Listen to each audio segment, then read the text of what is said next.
Hello viewers, welcome to Profile with Arif, Malik. We have today with us a giant of a man. Well, someone who has been a bestseller at New York Times list for more than 13 times. And not only that, but more than 500 million books in print. And he's not only successful himself, but he has inspired millions. And that's why he's here with us today in our studio as an Event 30 international guest in London. Jack, welcome to London. My pleasure, Arif. Thank you. Well, you brought sunshine to London, right? Yesterday, as we said. That's good. I'm not even going to bill you for that. It's a Californian sunshine. Yes, indeed. Right. So it's good to get the weather warmed up for summer. And tomorrow you're going to train hundreds of enthusiasts coming from different parts of the world on the success principles, which is one of your best-selling book, and it just completed its 10 years of publishing.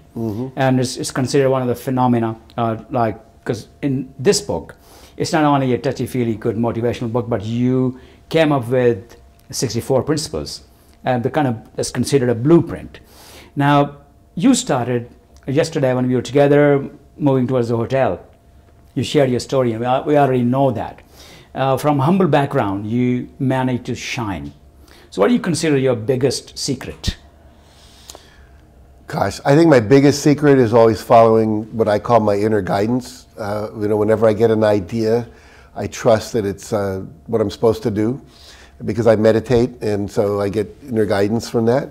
But even when I was younger, I always did the thing that made me happiest. I just believe that joy is our inner guidance system, just like a GPS in a car. And if I'm not experiencing joy, then it means I'm doing the wrong thing. And so often at the height of my success, I was running a retreat center for many years, and all of a sudden I realized I really wanted to run large groups in hotels all around the country instead. So I sold my retreat center, I moved to California, and I started that business. And one day I realized I wasn't happy doing that. I wanted to work more in the corporate world, so I started doing that. So I think the main secret to my success is I follow my inner guidance. I listen to those voices inside, and then I take the risk and I act on it. And every time you start a new venture, you have to build up from scratch. And so I'm willing to do that, and I've done it a number of times. Excellent. Now, when you mentioned The Secret, so we are reminded of the movie The Secret, yes, where you were a teacher, and somehow you fit into the role of a teacher, right? The way you instruct, the way you deliver. So does it come naturally? Or you have been a teacher previously? I started out my career as a high school teacher, teaching all black inner city kids in Chicago, and that really teaches you a lot about being effective, because if you're not, you lose control. True. And so I became more interested in how can I motivate these kids, because they weren't motivated. I was a history teacher, and I wasn't that interested in history. I was more interested in, I was interested in history, but after a while I realized I was more interested in how can I teach them to believe they could achieve. And I pulled it off. And I met a man named W. Clement Stone. He was worth $600 million. He taught me that success was not a dirty word, because I was kind of in that 1960s countercultural, hippie. I wasn't a hippie, but that, that mentality of business is bad and all that. And I realized it's not. And so I learned from him how to be successful. He asked me he said, I want you to set a goal that's so big that if you achieve it, you'll know it's only because of what I taught you. So here I was a teacher making $8,000 a year. And in the next year, using his principles, I made $92,000. Wow. So I said, this stuff works. That works, yeah. So I'm going to teach it to other people. So I started, now they wanted me to teach other teachers how to be more successful. And then one day, this one teacher said, my husband's company needs what you do. You should go work at teach them. And I said, I've never worked in a company. I was 29. And they said, they're just big kids in suits. Now go over and work with them. And I did, and they loved it. And I started getting hired by all these companies to come in, like Federal Express and Microsoft and so forth. And so that kind of shifted me into that direction. And so it's been a great journey of just following my heart, applying the principles that we can talk about more if you want, that are in my book. Certainly, yes. And basically, I always say the principles work if you always work the principles. And they don't work for themselves, right? Exactly. I was lucky to have a mentor called W. Clement Stone, and I'm now teaching what I learned from him, plus millions of things since then, like NLP and emotional freedom technique and all that stuff that didn't exist when he was around. But yeah, I love being a teacher. I love empowering people.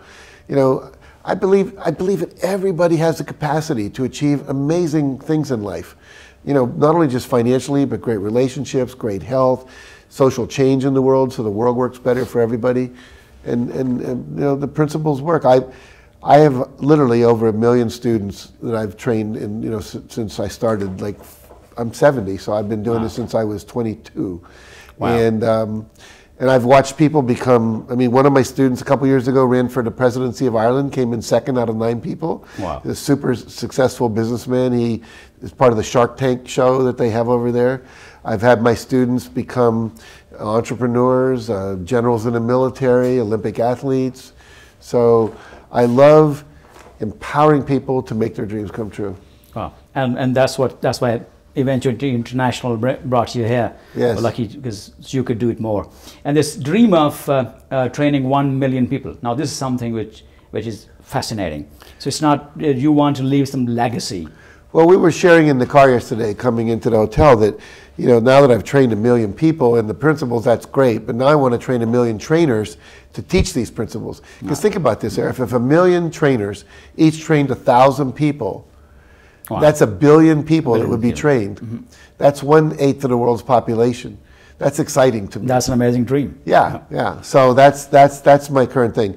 And so we've just launched a home study version of this, so people can actually go online, and there's a 35 hours of instruction and become certified as a Canfield trainer of the success principles, which literally, until the online program, you know, I was training about 100 people a year to be trainers, so we've got about 500 people in 40 countries. Okay. But now, since we've announced this, we've had more people buy it than we've trained live, and we haven't even launched the program yet. It's just word of mouth. People are saying, we've got this. So I'm excited. I'm excited. In about 2 weeks, we're going to actually start some email campaigns about this. So in about a month, I can tell you what's happening. Excellent. 1 billion people. So that's you're going to see it. I see no reason that can't happen. I mean, every other dream I've had, I've manifested. Why not this one? Wow, certainly. When it comes to the secret or the law of attraction, yes, you will say it sounds like kind of a voodoo, something touchy-feely, but fine. We wonder that it works. So how do you look at the law of attraction at work, something that actually exists? Well, we know that everything is energy. I mean, this chair I'm sitting on is energy. It's just very compact energy. But if you were to go down into the microstructure of it, there's more space in here and everything's rolling around like, you know, little atoms and so forth. So we respond to energy. We respond to happy people. We feel sad around sad people, you know. Sure. So energy is always affecting us. Every thought you think is sending out an energy wave. Your feelings are sending out an energy wave. And so what happens is most of us never learned in school how to control our thoughts. We didn't know it was important. We never learned how to control our feelings. How do we make ourselves happy? How do we not let other people make us feel bad, etc.? And you know, love, joy, compassion, these are all states of consciousness that we can create at will if we learn how to do that. And think about it, you'd like to be around happy people. We love to be around successful people. We love to be around people that are, you know, enjoying their life, sexy, they're alive, whatever. And so the key is that when we do that, that energy is going out, and other things that vibrate at the same level are attractive. If you take 2 tuning forks, A and A, and then you have other tuning forks that are leveled at, you know, B and C and D, different notes, hit this A over here, the A over there starts to vibrate. The other ones won't. So basically, whatever level you're vibrating at, you will attract people vibrating at the same level. So if you're depressed, you're going to attract a lot of depressed people into your life. If you're happy, you're going to attract a lot of people that are happy.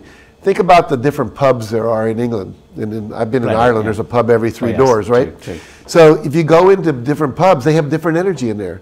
Some pubs people go, they're all kind of bummed out, and they're anti the government, they're all political. You go into other pubs and everyone's real happy, they're successful, you know, and so forth. And so people, like if you're down here and you go into a pub where everyone's happy, you won't feel comfortable. You'll actually leave and go to find people that feel more like you.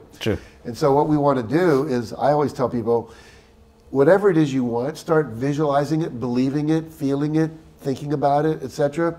And then you're going to attract people at that same level that can help you achieve what you want to achieve. So the law of attraction simply says, whatever I'm vibrating, I'm going to attract people vibrating at the same level. I'm going to attract the opportunities. I'll give you an example. This sounds weird and woo-woo, but some of my top students who I've trained to be trainers will tell you stories like I was walking through a bookstore and Jack's book fell off the shelf in front of me. I picked it up and put it back and it fell off again. And then I decided to look at it to see what it was. Oh, wow. And it was Jack's book. They were just picking it up to be nice, right? You know. And I started reading. I thought, oh, I should buy this book. Then they read it and they called me and said, I want to study with you. And now they're senior trainers in my organization. Wow. Now you could just say, how did that happen?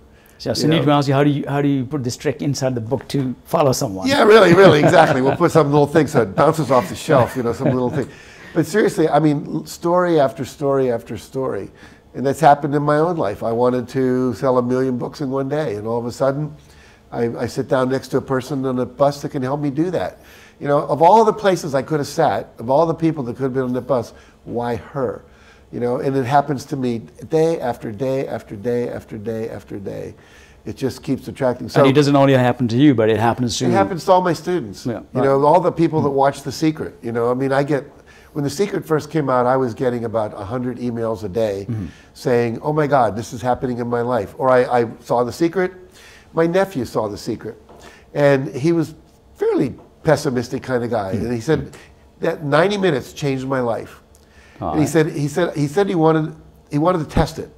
So there's an English, I wish I could remember because I'm in England, but it was an English pop star who he wanted to see if he could score a date with. She was coming to San Francisco. Right. So he started a website called Help Me Get a Date with Lady whoever it was. Okay.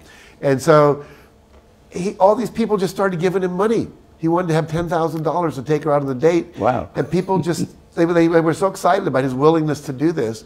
Anyway, he ended up on a date with her. Oh, and he had to rent a plane to fly her from San Francisco to LA. They bought a yacht. I mean, they went on a yacht that he rented. He took her to a great restaurant.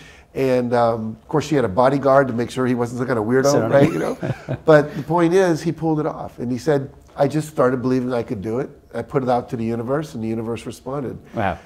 So people respond to people that believe they're going to achieve, you know. And you know, it's funny. I don't know exactly how it works, the law of attraction. I just know it works. I always tell people, I don't know how electricity works. All these lights in here. But it works for me, yeah. But I come in and I turn the light on and there it is. It works. I don't go, I don't understand electricity. I can't possibly use it. You know. So if it works, let it work for me, right? Exactly. Myself. So let's say here's what I teach people. If I say, look, lead your life as a set of 30-day experiments. For 30 days, just do what The Secret says. Or for 30 days, meditate. Or for 30 days, be a vegan. Or for 30 days, don't watch the news. You know, whatever it is. And notice, does your life change as a result of that? And if it does, base it on your own experience, not what some guru said or didn't say, but simply called, did it work for you? And you'll never know that if you don't try it. Would you consider yourself a guru, by the way, by any means? Well, a guru in Indian, I've been told this by Indians, means, gu means darkness, ru means light. Anything that takes you from darkness to light enlightens you. True. And so I've literally had students from India. Pooja Gupta is one of my famous trainers in India now that train with me. And every time she meets me, she touches my feet because that's what they do with gurus in India. I don't think of myself as sitting higher than anyone else. I don't set out to be a guru. I'm not, you know, I'm not into that. I don't think we should feel like people are more important than people. Sure. But do I help enlighten people? Do I help take them out of their darkness into their light? Certainly you do. Sure, of course. Why not? Excellent. Now, when it comes to Mark Victor Hansen, you have an amazing story with him. Yes. Right. Would you like to share the brief, how you two started working together and how you exploded into that? Well, it's really interesting. Mark and I met at a holistic health conference where I went to his session. He was doing a session called How to Double Your Income and Triple Your Time Off in 1 year or less, and I needed to do that at the time. So I went there, and when it was all over, he was putting up his slides, and I went up and I said, would you like to have lunch? And he said, yeah. So we had lunch. We became good friends. And then what happened with Chicken Soup is I was working on the book by myself. And we had breakfast one day, and he said, what are you working on? I said, I'm doing this book called Chicken Soup for the Soul. Oh, we didn't have a name yet, actually. I said, I'm doing this book of stories. Right. And he said, I'd like to write that with you. I said, Mark, that's like telling James Michener you want to finish the book Hawaii with him after he's written 3/4 of the book. Right. Why would I let you do that? And he said, well, number one, half the stories you tell, you stole from me. And maybe 3. Right, And then he said, and I know a lot of stories you don't know, and I know a lot of people who know stories, and I'm a really good marketer, he said, and you're okay, but I'm really good. And he said, why don't we team up? And I said, well, I've got 70 stories. I want to have 100. Okay. If you can find 30, I'll let you be my co-author. And he did. Okay. And that's how we became co-authors together. Wow, fascinating. So later then probably he started his own franchise as well. Well, when we sold the company, which we did a few years ago, we both continued our speaking careers and all of that, but he now does Mark Victor Hansen and Associates and speaks all around the world. So he's doing a lot of speaking in China right now. Right. When it comes to success industry, what are the 3 biggest names which you believe they have changed the industry? Well, Tony Robbins for sure. I think Brian Tracy. Right now in the younger world, Brendan Burchard is a very good person. Myself, of course, I'd put up there Deepak Chopra. Those would be probably the top 4 at the moment. Les Brown. Les Brown, Les Brown's a great speaker, motivation. Yeah, motivator, amazing. Yeah, I love Les. Les and I were doing seminars together before either of us were known. And I remember he looked at the audience, he says, you're watching Jack and I go from local obscurity to national obscurity right before your eyes. Wow. But we both had a vision to someday be famous, and then eventually we were. Wow, excellent. Yeah. So in terms of your future 1 million trainers, yes, how do you want them to deliver their best message to the audience? Well, I think the most important thing to being a trainer is you have to live the work. You have to walk the talk. You have to be a product of the product, as they say. Because if you're not authentically living the principles you're teaching, people will pick it up. Sure. And you've got a lot of people teaching success that have never really been successful. They just took some courses on how to teach people how to be successful. Fortunately, I ran a company that was worth $63 million, and became a brand that's worth probably $100 million right now. And we had licenses in pet food and food. We have a chicken soup for the soup line, etc. Things like that. And so I think that I want them to be a product of the product, meaning they have to walk the talk. They have to have an open, compassionate heart, because a lot of people teaching out there are somewhat mean-spirited and they're only into greed. And so I want people to be more committed to service and uplifting others than they are into their own self-service, if you will. In fact, I do an exercise which we'll demonstrate in my seminar tomorrow, where I'll have people stand up and we'll muscle test their arm.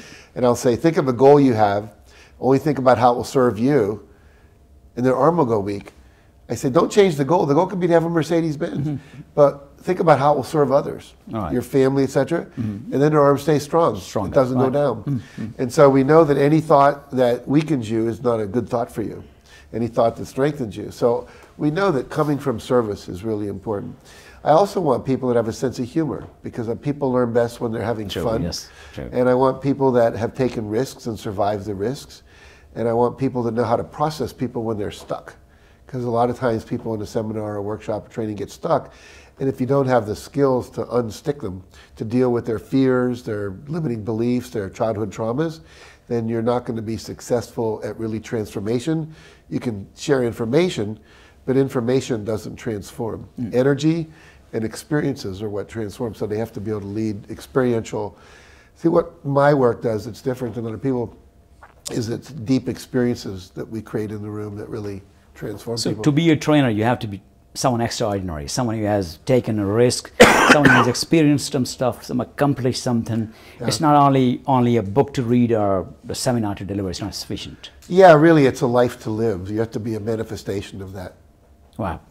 Now, when we are coming to the end, yesterday when we were in the car, we were discussing about my friend's question to you, the kind of personal note. He said, what was your first major mistake? My first major mistake? Yeah. Oh, God. It was probably marrying my first wife. And the weird part is I knew. We kind of fell in love, and then as I got to know her more, I started to have these doubts, but I'd already proposed, and we had this big wedding. We'd invited 250 people. And after the invitations went out, I thought, I really shouldn't do this. But my self-esteem at that time was so low. This was like, 30, 40 years ago. I literally couldn't imagine telling 250 people we're calling off the wedding. So I got married, and you know, it lasted 5 years. I have 2 wonderful children from it, so that was the good news. But I think at the time I knew I was making a mistake, but I didn't have the internal fortitude to not do it. Now today I would never do that, but back then. So in fact, we started talking about it with reference to psychology of love. Yes. So why love is very important for people? I think love is the highest vibration. Love and joy and great gratitude are the 3 highest vibrations you can create. And love nourishes us. That's why you see people in love and they look healthy. They're vibrating. And you know, a lot of us think we have to have somebody to love, or some little kid does something cute and we love them. A friend of mine wrote a book called Happy for No Reason. And the idea is we have the ability to produce joy and happiness inside ourselves. I was just in Tokyo conducting a workshop with John Gray, who wrote Men Are From Mars, Women Are From Venus. And what he was saying, and I agree with him, is that our job is to make ourselves happy in the relationship, and our partner's job is to make themselves happy. And then when we do that, we can come together and create even more happiness. Right. But if I'm looking to you to make me happy, now I'm giving away my power. My feel-good is going to be dependent on you. Right. And so we don't want to do that. And I love the quote. It says, "The love I give you is secondhand because I already felt it first." And so when I'm loving you, I'm feeling love in me. And when I'm feeling love, you just can't get better than that. You know, maybe there's a state called bliss that the gurus talk about and so forth. Yes, nirvana or bliss. Nirvana or bliss. And I've actually experienced that, not for more than an hour at a time maybe, during meditation and other things. But that sense of love is just, it feeds everything. It's why every great movie, you know, there's something about love, romance. I'm writing a book right now about love and fear, and the idea that the opposite of love is not hate, it's fear. And that when we drop our fear, our love is our natural state. Right. And that what we want to do, if we're not feeling love, it means we're not being the essence of who we are. Right, fascinating. We don't need to learn how to love. We need to learn to remove everything that's in the way of it, because the love is already in there. True. Yeah. Can I become a co-author in this new book? Well, if I get stuck, I'll let you know. But right now, I think I'm going to do it on my own. Certainly. Now, when we are about to finish, tomorrow we look forward to inspiring hundreds of people from all over Europe and different countries who are flying over to meet you and to be inspired. And before it happens, what are the 3 most important principles out of all these list of principles that you would pick? Well, I always tell people, like, if you asked me that, I would ask you back this question. You can keep 2 of the organs in your body, but none of the rest of them. Would you pick your brain, your stomach, your heart, your liver, your kidney? You die. You got to have all of them. Exactly. So what I teach, Arif, is a system of about 12 principles that are critical.